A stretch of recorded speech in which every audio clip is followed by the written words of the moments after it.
Hi. So you'll see just behind Matt's head, there's a bag with the Union flag on it, and I just said, "What's that about?" And he pointed out that it's a bag of coriander. It's a bag of coriander, like in a pot, so you can plant your own. And then you told me that's Starfire's name. Yeah, Starfire's name in the comics. I didn't believe you. I don't know if they do that in Titans. I don't watch Titans yet. I'm on episode 9 of Punisher season 2, so Titans is going to be my next series. Oh Lord! So we're going to see how that goes. Yeah. So Alita Battle Angel.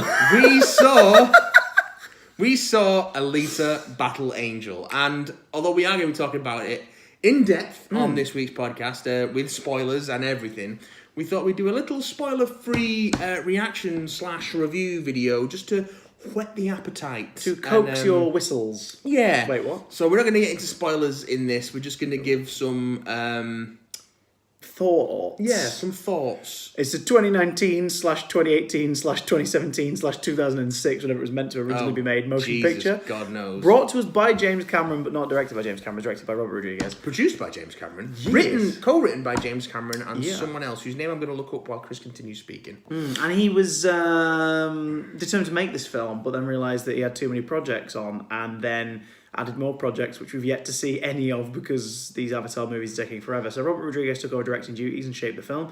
Yes. And Alita Kalogridis is the co-writer. Also co-wrote Terminator Genesis and the Birds of Prey TV show. Oh, the one where Harley Quinn is a 45-year-old makeup magnate. And Alexander, the Brad Pitt, Alexander the Great movie. Oh, and, no. And Shutter Island, which is very good. So, there's some pedigree. Oh, the Bionic Woman TV show, for a couple of episodes of that. Anyway. In case you can't guess from the fact we haven't leapt in with this was great, this movie was fine? Fine's a strong word for me. This movie was a film? So here's the thing, right? It's not dreadful. I wouldn't say it's dreadful. No, it's not dreadful. It's not dreadful. It's not good. No. It's not good. It's... Well, basic premise, for those of you who think what film they're talking about and you can't tell from the thumbnail. How basic can you make the premise, though? A man who works in cybernetics in a far-off future timeline finds the body, like the core of a young robot who he names Alita. A young cyborg. Who is seemingly, obviously had a life somewhere and is very human and very emotional. She's a total cyborg. She's a human brain. Yeah. Everything else is cyborg. She is a teenage girl, like, coming into womanhood who doesn't know where she's from, but kind of remembers things, and he gives her a body, and she's going to have a life with him and help him out and be his assistant. And then she starts to realise that maybe there's a bit more going on here in relation to some murders, some cyborgs that are being picked off, and the shady companies that run the big sporting events, and the people who live in the city above who are the truly privileged people. So it's your basic kind of young adult, like post-apocalyptic novel fare in a way. But based on a much, much older manga series. Now, I didn't know it was a manga going in. Yeah. It was when the credits rolled, I was like, oh, okay. I don't know if there's been an animated adaptation of it, but the original manga series is called Gun M. I recognise that name. Gunmm.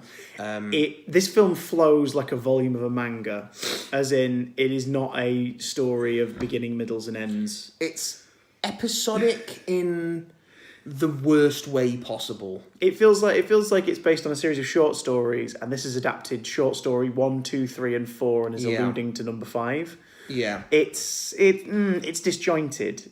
It has big structural problems, to say the least. It's shorter than it feels.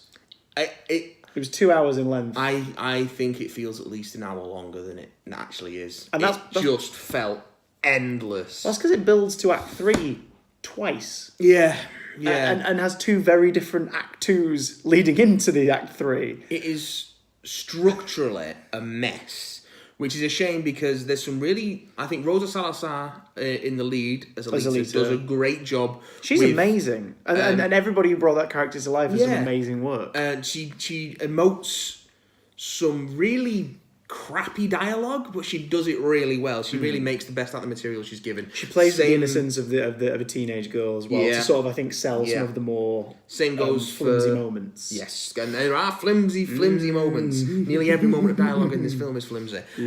Also, great performances in spite of the script from Christoph Waltz, Jennifer Connelly, Mahershala Ali, and the once named nurse who has like 2 lines of dialogue in the whole film. Oh yeah, to the point where we thought that she was a mute character, and they were just going with that. And we were like, okay, fair enough. And then she twice speaks like in the last 20 minutes. You're like, so they just give the actor nothing to work with.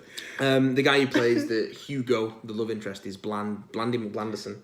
Again, I think a lot of that's probably down to the dialogue. Mostly probably down to the script. He feels like a character from a Disney Channel movie who's just been put in this. Yeah, it's really strange, and I think it's a mix of the actor's sort of natural kind of like pretty boy, oh he's a nice guy character thing, even though the character's meant to be a bit shady. Yeah, and also the dialogue, and there is a romance subplot that just feels really odd and very, very, very Disney Channel. Yes. It doesn't feel grown. Yes. So yeah, they try their best with it. The actors who are mostly playing through heavy use of CGI and motion capture, like Jackie Earle Haley, who is unrecognisable. I didn't realise that was credits Jackie again. Earle, Ed Skrein. Ed Skrein is great. Yeah. I want to see him play more than just villains.